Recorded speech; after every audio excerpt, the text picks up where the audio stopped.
Hey comic book fans, your pal David here to give you guys your comic fix. Now, if you haven't seen my previous video, I did reviews on The Flash, Aquaman, and Justice League issue number 10. So if you have not seen that video, I suggest you do so. Now, first book I'm going to be reviewing is Batman Incorporated issue number 2. Batman Incorporated issue number 2 is the story from the birth to the present of Talia al Ghul. Now, there's some interesting points where you see Talia being trained by her father, Ra's al Ghul, on how to become an assassin. And as you're seeing the training happening, I couldn't get the sense of that this must be what Damian Wayne went through. Now, Damian Wayne is the present Robin, and he's the son of Talia and Bruce Wayne. So, I was just looking at that, I was like, wow, that's really cool. That must be what Damian went through. And then you see some glimpses of continuity past. Grant Morrison is an interesting thing where you could take continuity from way in the 70s, 60s, 50s, or whatever, and just put them into his book. So you saw those scenes and you were just like, wow, that's really, really cool. And then you get to the present day and you're just like, oh my god, I cannot wait to see what happens next. Grant Morrison, he does some really cool things. He can either be really, really good, or it could be really, really bad like he is with Action Comics. There's no in-between. So I just gotta say that this one is one of Grant Morrison's best, and I gotta give it a 4 out of 5. Batman Incorporated is a great book, and I would suggest this one be the one you pick up first, and then read this one first, and then read the first issue second, because it will all make more sense. Now the next one I'm going to be reviewing is Batman The Dark Knight issue number 10. Now with this book, I read the first issue of the series and I knew right away, no, I'm not going to pick up any more of it because I get better Batman from Batman and Detective Comics. But then I heard that Gregg Hurwitz was coming on to the book. Now this writer, he wrote the great book Penguin, Pain, and Prejudice. And I knew right away I had to pick this book up. This book is haunting. There's points in there where you just open up the book and you see a man going and sewing up his mouth. And as he's sewing it up, he's humming along. And then you see him go to a girl and basically use fear gas on her. I mean, there's torture of little kids in here. Not like physical torture, but the mental torture. And I was not expecting that whatsoever. There's some great points where you see Batman interacting with this little girl who has just been tortured by the Scarecrow. And it just makes you feel so bad for this little girl.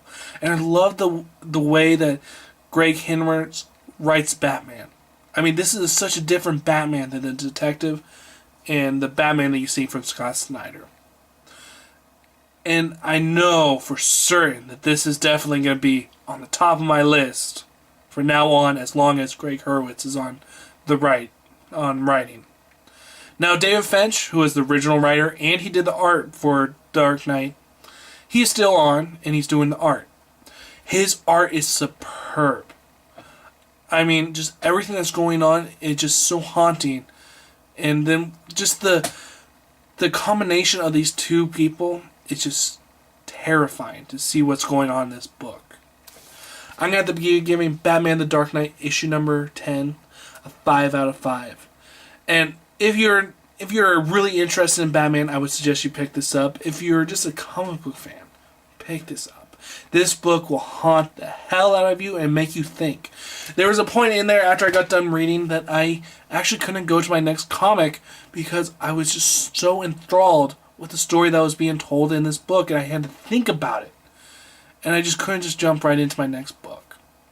But then I finally did, and that one is American Vampire issue number 28. Scott Snyder, I love him so much, and I thought, why the hell not? I heard on some comic book sites that this is the perfect time to jump onto the book, and so I did. And you know what? It told me everything I needed to know in the first couple pages, and I just enjoyed the story so much more with those couple pages just tell me what happened prior.